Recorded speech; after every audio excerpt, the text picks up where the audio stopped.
شہر رمضان الذی انزل فیہ القرآن، رمضان کا مہینہ تو وہ مہینہ ہے جس میں قرآن نازل ہوا، قرآن اتارا گیا، ھدی للناس وبینات من الھدی والفرقان۔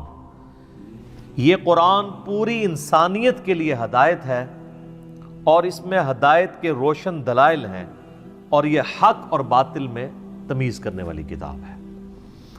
یہ بڑی مشہور آیت ہے، میں نے اکثر اوقات قرآن حکیم کی جب بھی اہمیت کے اوپر زور دینا ہوتا ہے تو میں اسی آیت کو کوٹ کرتا ہوں، شہر رمضان الذی انزل فیہ القرآن ھدی للناس وبینات من الھدی والفرقان۔ اس سے بہتر انداز میں کوئی تعریف قرآن کی ہو نہیں سکتی، اور اللہ تعالیٰ نے قرآن کی وجہ سے رمضان کو بھی اہمیت دے دی، کیونکہ اللہ تعالیٰ فرما رہا ہے کہ رمضان کا مہینہ تو وہ مہینہ ہے جس میں قرآن نازل ہوا ہے۔ یہ یوں نہیں آیا کہ قرآن وہ کتاب ہے جو کہ رمضان میں نازل ہوئی ہے، پھر اس میں پرائرٹی کس کی ہو جاتی؟ رمضان کی۔ یہاں پہ کہا گیا ہے شہر رمضان الذی، مہینہ رمضان کا تو وہ ہے انزل فیہ القرآن، جس میں قرآن اتارا گیا۔ اچھا، یہ تو پتہ چل گیا کہ یہ رمضان کا مہینہ ہے۔ اب اگلا سٹیپ کہ رمضان کے مہینے میں دن میں یہ نازل ہوا یا رات میں؟ تو لیلۃ القدر پارہ نمبر 30 میں انا انزلناہ فی لیلۃ القدر، اور پھر سورہ الدخان کے اندر حامیم والکتاب المبین انا انزلناہ فی لیلۃ مبارکہ، ہم نے اس قرآن کو ایک بابرکت رات میں نازل کیا۔ اچھا، اس رات کی برکت بھی قرآن کی وجہ سے ہوئی ہے۔ صحیح مسلم میں حدیث ہے، نبی علیہ السلام پیر کا روزہ رکھا کرتے تھے، پوچھا کہ آپ کیوں رکھتے ہیں؟ فرمایا فیہ وولدت وفیہ انزل علیہ، اس دن میں پہلے یعنی اس دن میں پیدا ہوا اور اس دن مجھ پر پہلی وحی نازل ہوئی۔ اچھا، اب ہم عموماً جب اردو لنگوسٹک میں دن کی بات کر رہے ہوتے ہیں تو ہم فرق کرتے ہیں، دن ایک پورے 24 گھنٹے کے دن کو بھی دن کہا جاتا ہے، اور اگر آپ لیل اور نہار کا فرق کریں یعنی ڈے اور نائٹ کا، تو ان معنوں میں تو 12 گھنٹے کا دن اور 12 گھنٹے کی رات۔ نبی علیہ السلام جو یہ پیر کے دن کی بات کر رہے ہیں تو پیر کے دن سے مراد آپ پیر کا پورا دن لے رہے ہیں، اور پیر کا پورا دن ہوگا اتوار والے دن مغرب سے لے کر پیر کی مغرب تک۔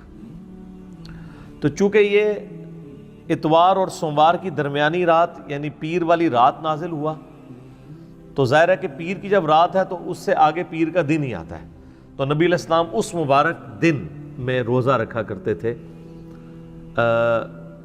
اس اعتبار سے کہ قرآن نازل ہوا، اور اس اعتبار سے بھی کہ نبی علیہ السلام کی پیدائش کا دن بھی پیر کا دن ہے۔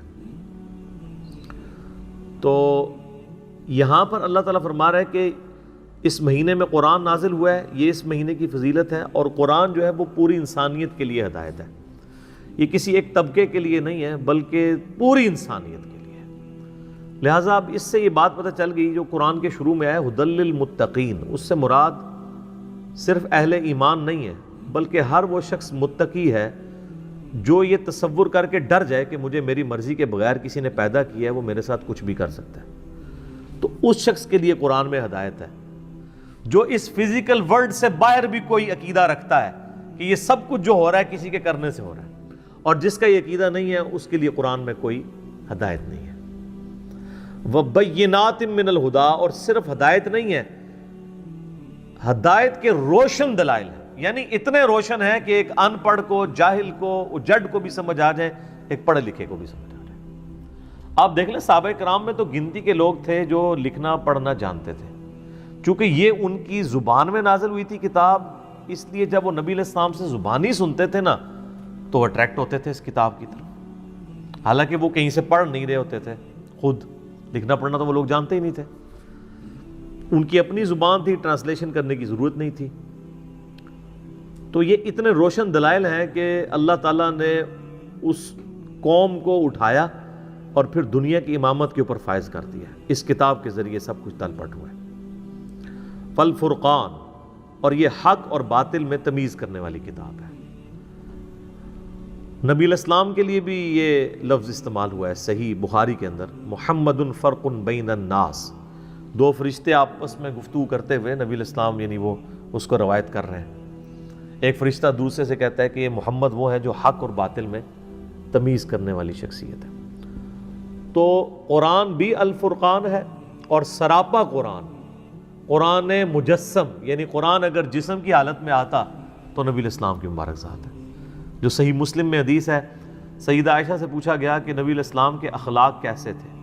اخلاق سے مراد آپ کے شمائل، آپ کی کردار، آپ کی صفات، آپ کا اوڑھنا بچھونا، آپ کس طرح کے انسان تھے؟ تو انہوں نے کہا قرآن نہیں پڑھتے ہو؟ قرآن ہی نبی علیہ السلام کا اخلاق تھا۔ یعنی قرآن کو جو مطلوب انسان ہے نا، اگر پرفیکٹ فارم میں کوئی موجود ہے روئے ارض کے اوپر تو محمد رسول اللہ صلی اللہ علیہ وآلہ وسلم کی مبارک ذات ہے۔ تو ہم اسی لیے آپ کو قرآن مجسم کہتے ہیں کہ قرآن اگر انسانی شکل میں آتا، کوئی جسم اڈاپٹ کر کے، تو نبی علیہ السلام اس کی پریکٹیکل مثال ہے۔